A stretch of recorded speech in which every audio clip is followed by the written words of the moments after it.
Welcome to my channel Sheetal education. आज इस video में हम यूपीएससी 2022 के नाटक खंड से पूछे गए प्रश्न और नाटक के सिलेबस पर भी चर्चा करेंगे।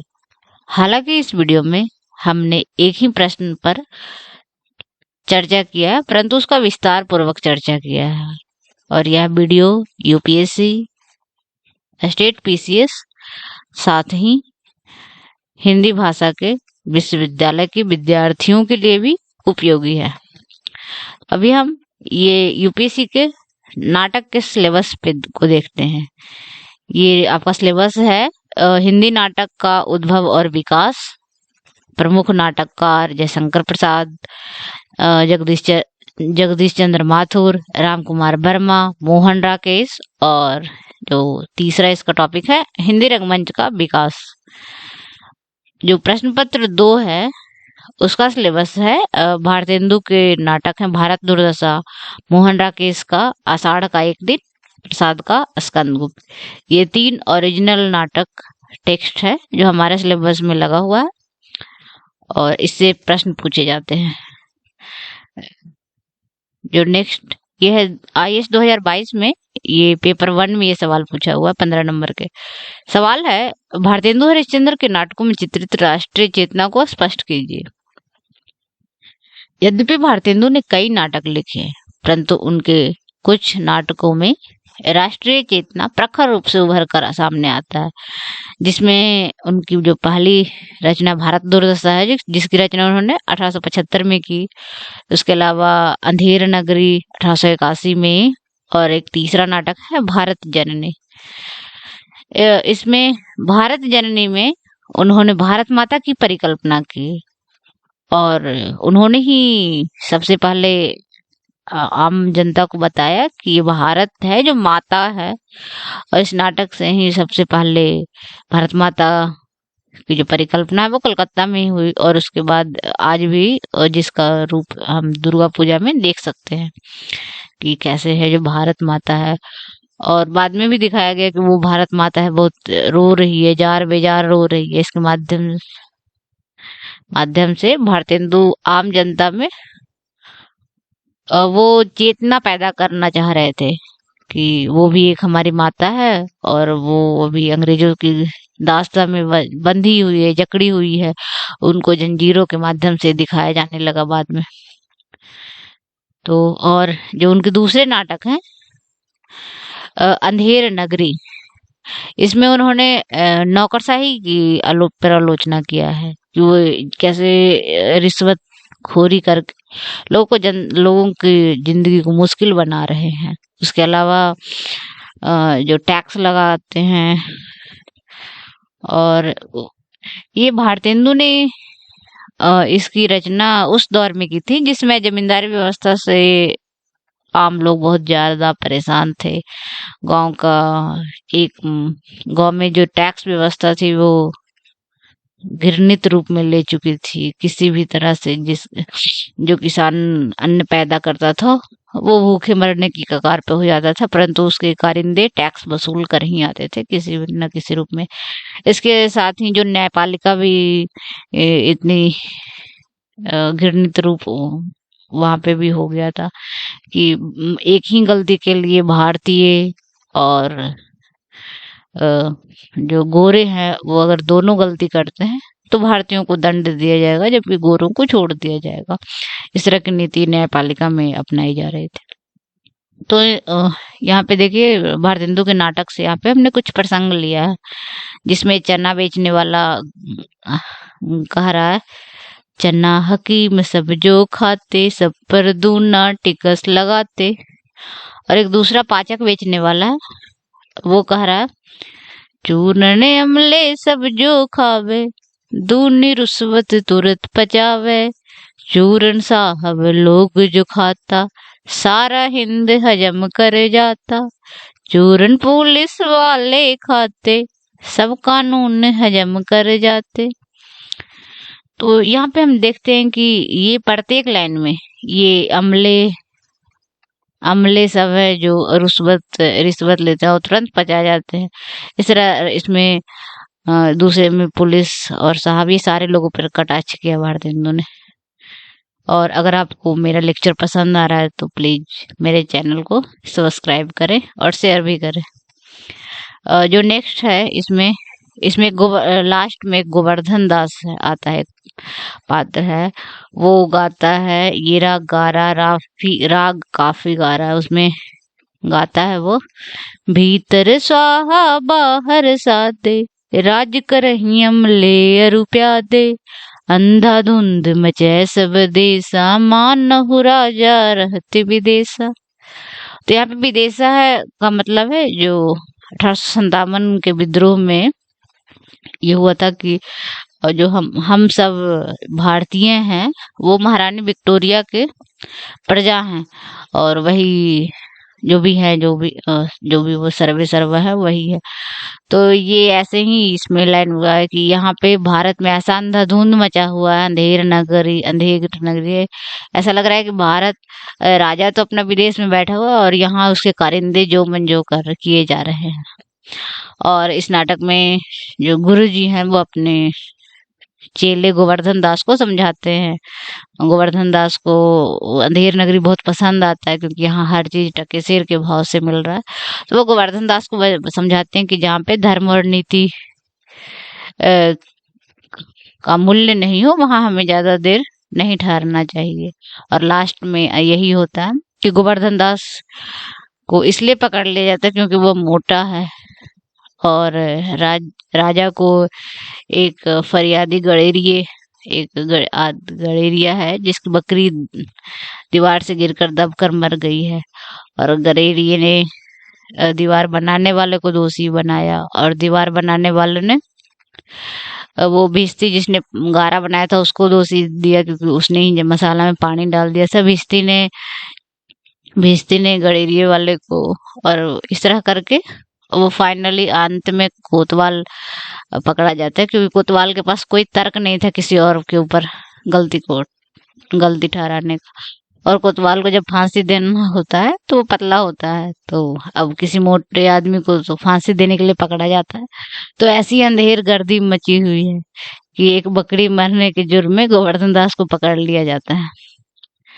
और नाटक के अंत में बिल्कुल भारतेंदु दिखाते हैं कि जो गुरु जी हैं वो गोवर्धन दास को पहले समझाते हैं कि अब ये फांसी के लिए परेशान मत हो, और वही एक उपाय सोचते हैं कि कैसे इससे बचना है। तो वो गोवर्धन दास को बताते हैं कि अभी एक साहित्य चल रही है, मतलब एक शुभ मुहूर्त है जिसमें अगर किसी को कोई फांसी पे चढ़ता है तो वो सीधे स्वर्ग चला जाएगा। तो ये बात उसके कारिंदे फिर ये पूरे राजा के महल में फैल गया। तो मंत्री भी परेशान हुए कि नहीं मुझे भी फांसी दो। फिर राजा ने आदेश दिया कि नहीं, चूंकि मैं आदेश दे रहा हूँ इसलिए मुझे ही फांसी दो। तो फाइनली गुरुजी के चालाकी से जो मूर्ख राजा है वो फांसी पे चढ़ जाता है अपने ही आदेश से, और गुरुजी है जो राजा बनते हैं और वो शराब परोसने की इजाजत देते हैं कि शराब परोसो। तो भारतेंदु ने दिखाया है कि कोई भी एक धर्म और नीति पे चलने वाला भी आदमी है वो जब राजा बनता है तो वो उसके जैसा ही हो जाता है। तो इस सब पे कटाक्ष किया और उसके माध्यम से वो लोगों को जगाने का प्रयास किया है कि तुम राजा मत करो, चाहे वो और उसके अलावा जो अंधेर नगरी है उसमें केंद्रीय महत्व उसका पैसा है, और पैसा के लिए लोग कुछ भी कर सकते हैं। ब्राह्मण अपनी जात बेच कर धोबी हो सकते हैं, और धोबी अपनी जात बेचकर टके के वास्ते वो अपनी जात बेचकर ब्राह्मण हो सकते हैं टके के वास्ते। और तो इसके माध्यम से उन्होंने उस व्यवस्था पे कटाक्ष किया है कि कैसे लोगों को सुविधाएं प्रदान करके हिंदू और मुसलमानों को क्रिश्चियनिटी में कन्वर्ट किया जा रहा था।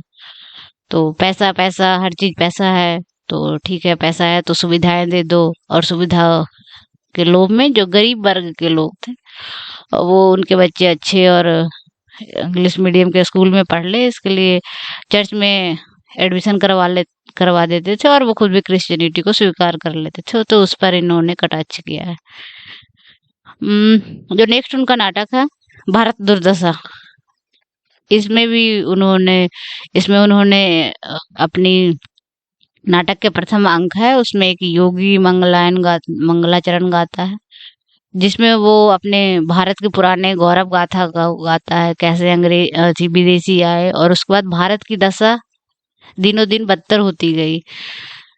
तो उसके माध्यम से भारतेंदु है जो राष्ट्रीय चेतना जगाने का प्रयास करते हैं कि देखो हम ऐसे नहीं थे जैसे अंग्रेज बता रहा है, हम उसके पहले बहुत अच्छे थे। और सबसे पहले इसमें देखिए एक लाइन है, रूबहू सब मिल के आवहू भारत भाई, हाँ हाँ भारत दुर्दशा न देखी जाए, सबके पहले जेही ईश्वर धन बल दीनो, सबके पहले जेही सभ्य विधाता कीनो।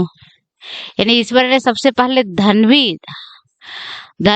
भी हमें को दिया था, और सभ्यता सभ्यता जो हमारी जो इंडस वैली सिविलाइजेशन है, जो सबसे प्राचीन सभ्यता मानी जाती है, यानी सबसे पहले की जो सभ्यता भी है हमारी, जब सब कुछ हमारा है, यानी हम बहुत हर चीज में हम आगे थे, तो वो आज भी हम आगे हो सकते हैं यदि हम अपने अपने आलस और दरिद्रता सबको त्याग कर कर्मठ बने।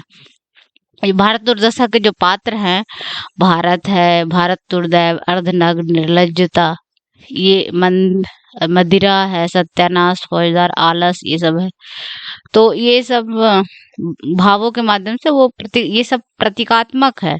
जैसे अगर एक आलस्य है, आलस्य पात्र है, नाटक का एक पात्र है आलस्य, वो अगर मंच पर आता है तो वो भारतीय समस्त आलसी भारतीयों का प्रतिनिधित्व करता है। जो ठीक है, जो हो रहा है ठीक है, ईश्वर मालिक है, जो इस मानसिकता में जीते हैं वो उनके प्रतिनिधित्व कर रहा है। जो लोग दरिद्र हैं, नाटक का जो पात्र दरिद्र है, दरिद्रता है, वो भारतीय दरिद्र जनता का प्रतिनिधित्व करता है। और वो भी दरिद्र इसलिए है क्योंकि वो भी कहीं ना कहीं वो भाग्यवादी और ईश्वरवादी है। उन्हें लगता है कि ठीक है, ईश्वर ने हमें गरीब बनाया है तो हम तो कुछ कर ही नहीं सकते, तो जब कुछ कर ही नहीं सकते तो ठीक है भाई, गरीब ही पैदा हुए और गरीब ही मरे। तो उन सबको जगाने का प्रयास किया है भारतेंदु ने। और भारतेंदु के नाटकों की बहुत बड़ी देन है कि वो राष्ट्रीय चेतना का प्रखर रूप बंगाल में उभर कर फिर सामने आता है, जिसमें प्रकारांतर में जब बंग भंग आंदोलन जो 1905 में हुआ था, उसमें भी देखने को मिला था उसका रूप। ऐसे लोग वंदे मातरम और अमर सोनार बांग्ला गाते हुए एकदम सड़कों पर जा रहे हैं। तो ये सब भारतेंदु का ही असर है कि राष्ट्रीय चेतना उनके काफी काम आई थी बाद में। जो व्यंग है, इस नाटक व्यंग इसका प्रमुख गुण है भारत दुर्दशा का। इसमें समाज व्यवस्था, धर्म व्यवस्था, सरकारी व्यवस्था, इन सब पे उन्होंने व्यंग किया है। जो समाज सुधारक है उन पर भी व्यंग किया गया है। और साथ ही भारतेंदु ने इस बात की भी चिंता जाहिर की है कि जो हमारा धन है वह विदेश चला जा रहा है। अंग्रेज राज सुख साज जैसा वे भारी, पैधन विदेश चली जात, ये है अति ख्वारी। तो यहाँ पे भारतेंदु एक लाइन में ये दिखा रहे हैं कि अंग्रेज राज है जो थोड़ा सा अच्छा है, सुख थोड़ा सा बहुत ठीक ठाक है, परंतु वो जो पैसे वो विदेश लेकर चले जा रहे हैं, इसी से बहुत दुख हो रहा है। तो भारतेंदु की इस पंक्ति में कहीं ना कहीं जो उनकी राजभक्ति एक दिखाई पड़ती है, परंतु उनको बाकी चीजों से कष्ट होता है। जो एक नेक्स्ट है उनमें, जिसमें उन्होंने भारतीय जनता की जो परम निर्भरता, उस पर भी उन्होंने कटाक्ष किया और उसके माध्यम से राष्ट्रीय चेतना को जगाने का प्रयास किया है। वो जनता को कहते हैं कि तुमको ईश्वर आके और तुमको आजाद नहीं करेगा, तुमको अपने हालात को ठीक करने के लिए, अपने गरीबी से बाहर निकलने के लिए, अपनी सारी चीजों के लिए तुम्हें खुद ही प्रयास करना होगा।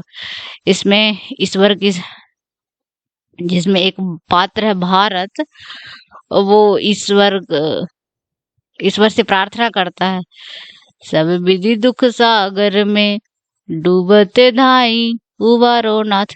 तो वो अपने ईश्वर से प्रार्थना कर रहे हैं कि अब हम बहुत दुख के सागर में डूबे हुए हैं, तो अब हमको उबार लो।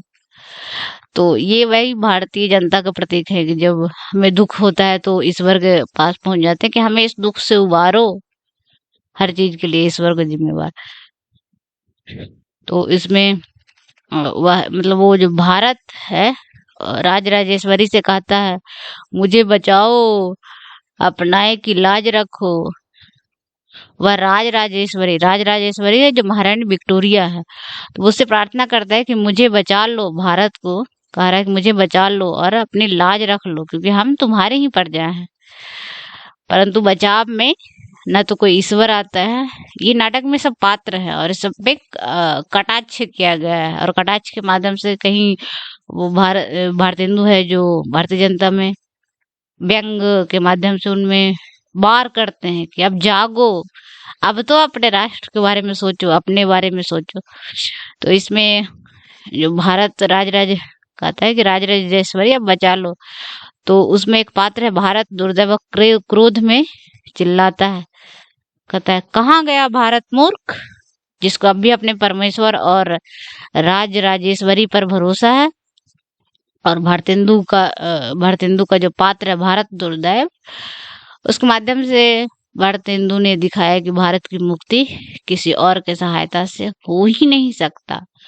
उसकी मुक्ति तभी संभव है जब भारतीय जनता खुद संघर्ष करे। और thank you for listening my lecture. Please subscribe and share my lecture.